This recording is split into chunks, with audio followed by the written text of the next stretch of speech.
Allah turunkan satu ayat langsung yang memberikan 3 jaminan utama. 2 akan diberikan saat di dunia, 1 akan diberikan saat ia wafat menuju alam kuburnya. Dan ketiganya akan Allah jamin dibawa sampai menghadap ke akhirat, mendapatkan surga paling nikmat yang dijanjikan. Ayat ini disebutkan di Quran surah yang keempat, surah An-Nisa ayat ke-100, posisi paling kiri sebelah bawah di mushaf. Mari kita lihat pelan-pelan. Wa may yuhajir fi sabilillah. Wa may yuhajir, dan siapapun yang berniat ingin berhijrah, berubah lebih baik daripada keadaan sebelumnya, ingin lebih dekat dengan Allah, ingin lebih dipandang mulia, ingin merubah keadaan supaya lebih baik dan sempurna sebagai manusia. Perhatikan kalimatnya. Yajid fil ardi muraghaman katsira. 1. Wasa'ah. 2. Wa may yakhruj min baitihi muhajiran ila Allah wa rasul thumma yudrikul maut. 3. Faqad waqa'a ajruhu 'ala Allah. Lihat 1, tahan ya. Saya tuliskan pelan-pelan, lihat sini. Anugerah pertama yang Allah berikan bagi seseorang yang mau hijrah, 1, namanya sa'atun, sin, ain, ta.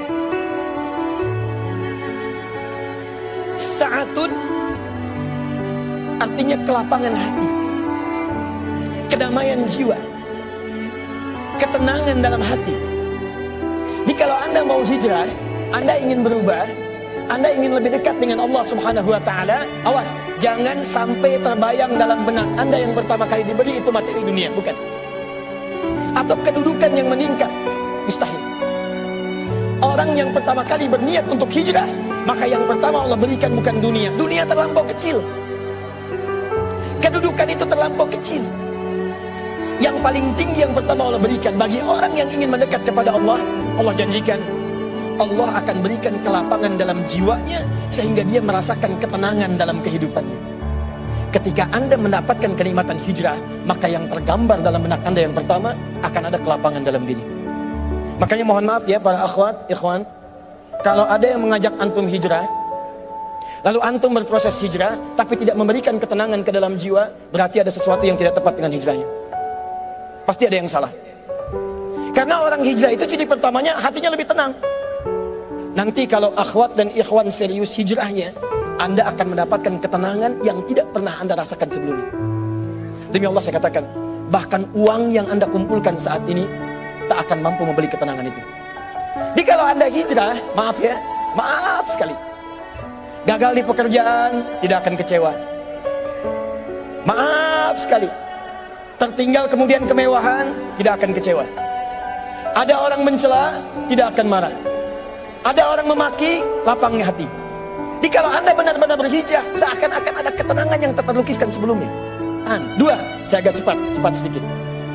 Ustaz, kalau cuman hatinya tenang, tapi kebutuhan tidak tercukupi, maka apakah saya bisa menjalani kehidupan dunia dengan nyaman? Nah, ini bagian keduanya. Saat hatinya sudah diberikan ketenangan, kemudian dia semakin yakin dengan Allah, semakin dekat, maka berlakulah keadilannya. Orang dekat dengan direktur, maka diberikan fasilitas di pekerjaannya. Orang dekat dengan polisi, diberikan akses di jalanannya. Orang dekat dengan seorang tokoh, diberikan akses terdekat dengan tokoh dimaksud. Maka orang yang sudah dekat dengan Allah, apa yang tidak mudah bagi Allah untuk diberikan kepadanya. Karena itu ternyata yang pertama ini saat Allah berikan, itu hanya untuk membangun keyakinan dan kedekatan dengan Allah. Begitu Anda lapang, yakin dengan Allah, begitu sudah dekat dengan Allah, apa yang Anda rasakan hilang sebelumnya akan diganti minimal 2 kali lipat dari sebelumnya. Itu yang dimaksud dengan muraghaman katsira wasa. Anda tadinya tidak berhijab, kemudian meninggalkan itu semua, profesinya bagus, bayarannya mahal. Akhwat tidak berhijab, bayarannya bagus sekali, mahal luar biasa. Tapi tiba-tiba Anda putuskan, saya pengen berhijab. Kehilangan job Anda. Awal mulanya mungkin gak tenang, awal mulanya serasa kehilangan sesuatu, tapi Allah tanamkan balasan berupa ketenangan luar biasa. Setelah hati Anda lapang, hati Anda nyaman, dekat dengan Allah, semua yang Anda rasakan hilang tadi akan dikembalikan 2 kali lipat. Bahasa Al-Qurannya muraghaman katsiran wasa'ah. Tiba-tiba ada acara yang membutuhkan seorang perempuan berhijab. Tiba-tiba banyak acara yang membutuhkan seorang berhijab. Tiba-tiba ada pekerjaan yang hanya dilakukan oleh seorang yang berhijab. Perhatikan, ada kisah yang sangat luar biasa yang dialami oleh seseorang di masa-masa salafus saleh. Maaf ya, maaf sekali, seorang pemuda penuh dengan aktivitas gelap. Pekerjaannya mencuri, merampok, membegal, minum-minum sudah dilakukan. Jadi kalau mohon maaf ya, ada yang pernah merampok, ada yang pernah mencuri, ada yang pernah minum-minum sampai malam ini, saya kasih tahu Anda terlambat. Karena sudah ada yang sebelumnya. Dan mereka lebih hebat. Tapi orang ini yang dahsyat. Dia memutuskan untuk merubah keadaan hidupnya. Dia katakan pada dirinya, perhatikan ya, saya berikan Anda rahasia di malam ini. Tiba-tiba ada bisikan dalam jiwanya, apa kamu akan seperti itu selamanya? Apa kamu akan jadi kriminal selamanya? Apa kamu akan jadi pemabuk selamanya? Saya berikan rahasia pada Anda dalam Al-Quran. Jika satu saat ada getaran di dalam jiwa mempertanyakan Anda kapan Anda berubah jadi baik, saat Anda pernah berbuat salah, tanamkan pada jiwa Anda, pada saat itu Allah sedang menanamkan cinta pada diri Anda untuk berubah jadi lebih baik. Pasti Allah bisikan dalam jiwa Anda, ada saatnya Anda untuk berubah sebelum Allah wafatkan Anda untuk kembali kepadanya. Ingat teman-teman, maaf ya, maaf, kita tidak akan lama. Satu kali kita pasti akan pulang. Pastikan saat Anda pulang, ada kebahagiaan terpancarkan di wajah Anda. Ketika Anda terlahir, semua orang tertawa melihat Anda, dan Anda menangis. Tapi pastikan ketika Anda wafat nanti pulang kepada Allah, buat orang lain menangis, Anda yang tertawa. Saat Anda terlahir, Anda menangis, orang tertawa. Saat Anda wafat kembali kepada Allah, pastikan dengan perubahan itu, Anda yang tersenyum, buat mereka menangis mengiringi kepulangan Anda kepada Allah Subhanahu wa Ta'ala. Anda kalau hijrah, jangan takut kehilangan dunia. Buka Quran surah ke-51 ayat 22. Lihat kalimatnya. Tahan. Wa fis samaa'i rizqukum wa ma tu'adun. Hei manusia, di langit itu rizki kalian sudah saya tetapkan. Akan saya berikan. Jangan takut itu tertukar. Lihat, rizki Anda kata Allah sudah ditetapkan, dijanjikan diberikan dan tidak akan tertukar. Boleh ada menteri yang ditukar, boleh ada putri yang ditukar sampai jadi sinetron, silahkan. Tapi tidak akan pernah ada rizki yang tertukar. Tidak ada. Demi Allah saya katakan, rizki kita itu sudah diatur. Yang belum jelas itu surga kita. Jadi Anda jangan takut kalau hijrah kehilangan rizki, mustahil. Mustahil. Setiap hamba Allah yang terlahir sudah ditetapkan kadar rizkinya dan tidak akan pernah berkurang sampai dia wafat. Begitu dia wafat, tidak akan pernah wafat kecuali semua rizkinya terpenuhi selesai. Cuma memang dirahasiakan. Ada yang 100 miliar, ada yang 2 miliar, ada yang cuma 200.000, ada. Kenapa dirahasiakan? Sebab kalau diberikan secara langsung diketahui, maka manusia tidak akan pernah merasa semangat untuk mencarinya. Ini di antara kawan kita misalnya antum rizkinya 100 miliar. Hari ini sudah mendapatkan 999, misalnya 99 miliar, 999 juta, 999 ribu rupiah. Tinggal berapa? 1000. Demi Allah saya katakan, kalau antum tahu rizkinya cuma 1000, nggak akan datang antum ke Hijrah Fest ini. Pasti itikaf di masjid aja. Karena tahu tinggal 1000, begitu 1000 meninggal. Astagfirullah, astagfirullah, ayo ke Hijrah Fest, nggak mau ah. Ketemu hari untung, nggak mau. Kenapa? Tinggal 1000. Dulu ada film yang nyawanya tertulis di tangannya itu dituliskan. Jadi kalau sudah berkurang, selesai dia. Nah kita itu dirahasiakan supaya kita semangat mencarinya. Tapi tahukah Anda, kata Allah, rizki sudah saya tiapkan, akan diberikan, tidak akan tertukar. Jadi kalau ada orang takut hijrah karena takut kehilangan rizki, takut jadi miskin, takut kehilangan harta, takut kehilangan kedudukan, itu artinya dia belum paham dengan konsep kehidupan. 3 yang terakhir. Saya tutup sampai di sini. Terakhir nanti akan saya ceritakan tentang sesuatu yang sangat penting dan boleh jadi Anda termasuk di dalamnya. 2 ini diberikan saat di dunia. Yang ketiga akan dijamin oleh Allah saat seseorang itu maaf tiba-tiba kemudian sesuai dengan ajalnya wafat menghadap Allah Subhanahu wa taala. Teruskan ayatnya.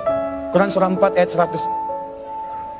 Wa may yakhruj min baitihi muhajiran ila Allah wa rasuli thumma yudrikul maut faqad waqa'a ajruhu 'ala Allah. Kalau ada orang pengen berhijrah, dia pengen berubah, ingin lebih dekat dengan Allah dan Rasul, tiba-tiba baru dia memulai kemudian wafat. Baru memulai wafat. Bahkan ada yang baru melangkah kemudian wafat. Lihat kalimat ini. Faqad waqa'a ajruhu 'ala Allah. Hijrahnya diterima oleh Allah dan dijamin surganya langsung oleh Allah Subhanahu wa taala. Jadi kalau ada yang datang ke Hijrah Fest ini, kadang Allah misalnya saat berangkat atau saat pulang, tiba-tiba maut datang menjemputnya dengan niat yang benar, maka beruntunglah orang itu karena surganya telah dijamin oleh Allah Subhanahu wa taala.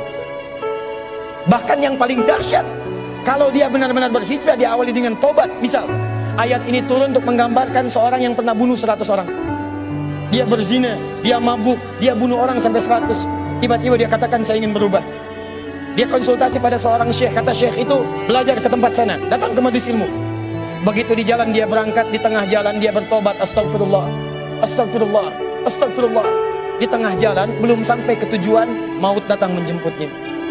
Meninggal di tengah jalan, belum sampai ke majelis ilmu, dalam keadaan bertobat, bahkan telah membunuh 100 orang, banyak mabuk, banyak mencuri dan sebagainya. Apa yang terjadi? Turun ayat mengatakan, faqad waqa'a ajruhu 'ala Allah. Dosanya saya ampuni kata Allah dengan tobatnya. Kakinya yang dia langkahkan menghadirkan satu amalan, dia dijamin masuk surga. Angkat tangan Anda, siapa yang pernah bunuh 100 orang? Ada polisi di sini? Siapa yang hobinya menyakiti orang lain? Siapa yang setiap harinya sehari mabuk minimal 5 kali sehari? Kalau Anda belum mencapai ini, Anda belum ada apa-apanya. Tapi persoalannya, yang bunuh orang aja, maaf ya, yang bunuh orang, yang mabuk, yang zina, tobat diampuni, masuk surga. Masa Anda yang gak pernah bunuh orang gak bisa masuk surga? Kalau cuma Anda pernah ditato, hapus. Kalau pernah mabuk, tinggalkan. Sesali, berubah. Begitu Anda berubah, walaupun wafat, pulang dari sini wafat, Allahu Akbar, kalau tobat surga menanti Anda. Mau seperti itu? Silahkan nanti pulang wafat gitu ya. Teman-teman, baik, sekali lagi, siap berhijrah insya Allah? Siap berhijrah? Nah, pertanyaannya terakhir, saya punya 7 menit. Bagaimana cara berhijrah? Saya hanya berikan satu kisah, diabadikan dalam kitab hadis. Ini barangkali, maaf ya, ini rencana suami dengan istri yang dimaksimalkan oleh istri saat dia single parent dalam kehidupannya. Perhatikan baik-baik. Singkat saja, singkat ya. Hijrah itu berpindah pada satu keadaan yang lebih baik menurut Allah. Berpindah pada satu keadaan yang lebih baik menurut Allah. Maaf ya, tidak harus pindah tempat. Misal, ini rumah Anda di sini. Ini masjid. Jaraknya cuma 5 meter. Sepeda punya, mobil ada, motor lengkap. Bahkan di masjid ini speakernya ngadap ke rumah Anda begini. Tapi selama ini walaupun dipanggil dengan adzan, Allahu Akbar, nggak ada sentuhan. Panggilan datang, sulit direspon. Sulit kemudian diikuti. Sholat berjamaah ke masjid malas. Tiba-tiba Anda ingin merubah hidup Anda lebih dekat dengan Allah. Anda katakan, ya Allah, bagaimana kalau saya diwafatkan? Yang jaraknya 5 kilo ke masjid dengan jalan kaki. Masa saya yang 5 meter tidak datang ke masjid walaupun Allah kirimkan semua perangkatnya? Anda katakan saya mesti berubah. Tidak harus pindah tempat, robah keadaan Anda. Datang kemudian ke masjid, robah hidup Anda. Itu yang disebut dengan hijrah. Di kantor ada kegiatan-kegiatan yang tidak bagus, proyek yang tidak benar, kadang-kadang proyek yang ditukar, manipulasi data dan sebagainya. Kantornya tidak harus pindah. Kalau Anda mampu berada di situ, merubah diri Anda, maka berubah. Tampilkan akhlak yang baik. Praktekkan kejujuran.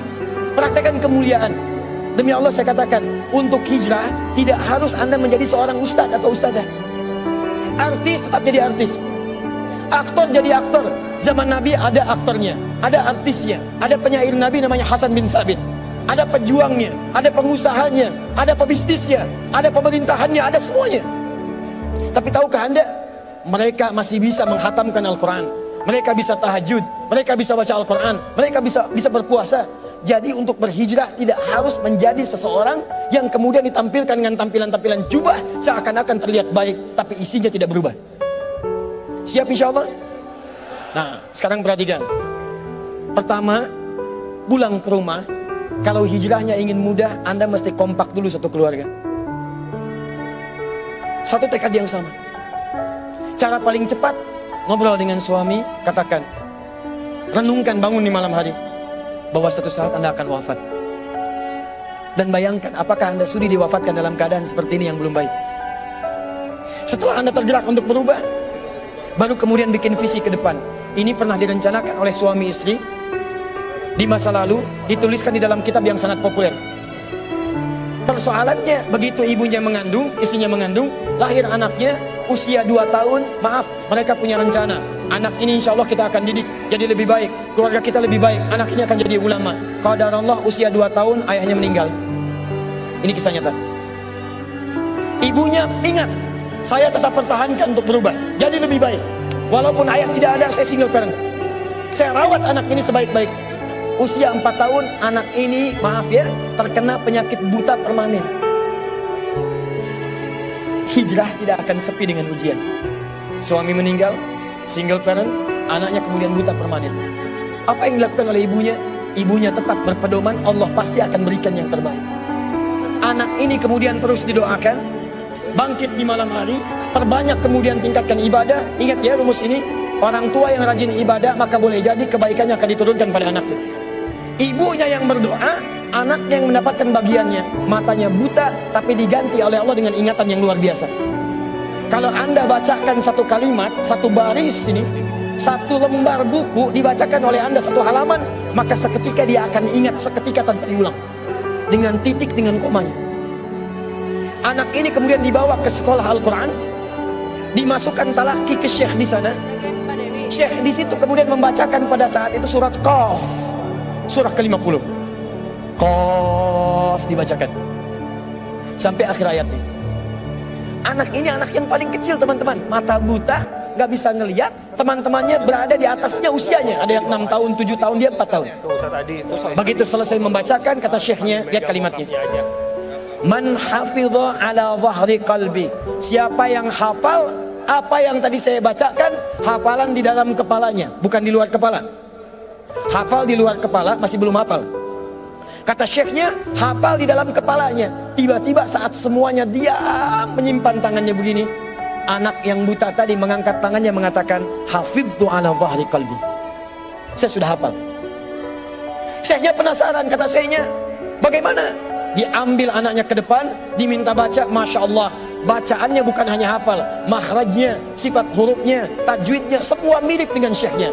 Kata syekhnya, minal an tadrusul hadis, dari sejak sekarang ananda mesti belajar hadis, karena Quran itu dijamin kemudahannya, hadis yang tidak ada jaminan. Anak ini secara singkat, tinggal 1 menit, pulang ke rumahnya, diantar oleh asisten rumah tangga ibu tadi. Begitu nyampe di rumahnya, wajahnya gembira, mengatakan pada ibunya, Ummi, ibu, tadi saya dipuji oleh saya begini, ada kejadian begini, saya seperti ini. Kata anak ini, minal an uridul hadis, ma, sekarang saya pengen belajar hadis. Kata ibunya, ya bunayya iktafi bil Quran, anakku sayang, kamu punya keterbatasan, supaya kamu nggak capek sekarang Quran dulu, baru setelah itu hadis. Kata anaknya, lah, dia percaya pada gurunya, dia percaya pada keyakinannya, dia katakan, ma, saya pengen belajar hadis. Dia tinggalkan ibunya sambil meraba jalan begini ke kamarnya. Perhatikan baik-baik, begitu ibunya melihat, ingat kemudian dengan suaminya, ingat tentang rencana mereka, ingat tentang mereka punya rencana masuk surga bersama-sama. Teman-teman, ibunya langsung masuk ke dalam kamar, dia bentangkan sajadahnya di mihrabnya, dia salat 2 rakaat, dia bermohon kepada Allah. Saat sujud itulah dia tumpahkan segala keinginannya. Perhatikan kalimatnya. Rahasianya ada di Quran surah ke-17 ayat 110 sampai dengan 111, paling kanan sebelah atas. Ya Allah yal basir, yalladzi ala kulli syai'in qadir, a'id basiratabni. Saya mau akhiri. Ketika tumpah air matanya, dia katakan, ya Allah yang maha melihat, mohon kembalikan penglihatan anak saya. Yal basir, yalladzi ala kulli syai'in qadir, a'id basiratabni. Begitu mengatakan kalimat itu, capek ketiduran. Kemudian pada saat itulah anaknya sedang mengulang surat Qaf di kamarnya. Begitu ibunya mengatakan yal basir, anaknya sampai pada ayat ke-22. Laqad kunta fi ghaflatin min hadza fakashafna 'anka ghita'aka wa basaruka al-yawma hadid. Ibunya menyebut yal basir, anaknya sampai di ayat wa basaruka al-yawma hadid. Dulu pandanganmu tertutup, sekarang kami akan buka, kamu akan melihat setelah ini dengan setajam-tajamnya. Ayat ini sebetulnya kemuliaan akhirat, tapi diturunkan mendapatkan kemuliaan dunia. Tiba-tiba setelah baca ayat ini, ibunya berdoa, bersamaan kalimatnya, tiba-tiba terbuka pandangannya. Anak ini bisa melihat kembali. Saking kagetnya dia lompat, dia kejar ibunya. Ummi laqad ra'ait. Ma, saya bisa lihat lagi. Ma, saya bisa lihat lagi. Ibunya kaget kemudian terbangun. Dia peluk anaknya, dia katakan, nah, mungkin kamu melihat bukan dengan hatimu. Kamu melihat bukan dengan matamu. Rubbama ra'aita biqalbik laisa bi'aini. Mungkin bukan matamu tapi hatimu. Waktu habis. Kisah belum selesai. Tinggal 1 menit. Boleh 1 menit? Lihat sini. Kata anaknya, mah, saya melihat dengan mata saya. Ini mama pakai baju ini. Di sekitar kita ada benda-benda ini. Allahu Akbar. Ibunya kemudian yakin anak itu bisa melihat. Dipeluklah anaknya. Keduanya kemudian menangis. Dan ibunya sejak saat itu yakin bahwa anak ini punya kemuliaan besar di masa depan. Maka disekolahkanlah kemudian tempat-tempat terbaik. Belajar hadis terbaik. Diingat segalanya. Cepat luar biasa. Anak ini kemudian dikenal dengan luar biasa di masa depan. Nama anak ini adalah Muhammad. Bapaknya yang meninggal namanya Ismail, kakeknya namanya Ibrahim, kakek buyutnya Al-Mughirah, yang buyutnya Al-Bardizbah, tinggal di kecamatan Ju'fah, di Kabupaten Bukhara, Provinsi Khorasan, negara Uzbekistan sekarang. Kelak di kemudian hari, dia dikenal dengan nama daerahnya Bukhara, dengan Al-Bukhari. Itulah kisah Imam Al-Bukhari. 2 orang suami istri, yang bersiap merubah hidupnya, diturunkan pada anaknya, dan kemuliaan itu diraih. Saya yakin, kalau Anda berhijrah malam ini, boleh jadi yang hafal Quran, mungkin anaknya, mungkin cucunya, mungkin turunan-turunan Anda. Tapi ketahuilah, ketika Anda punya peran di dalamnya, maka surga akan disiapkan untuk semua Anda satu keluarga besar.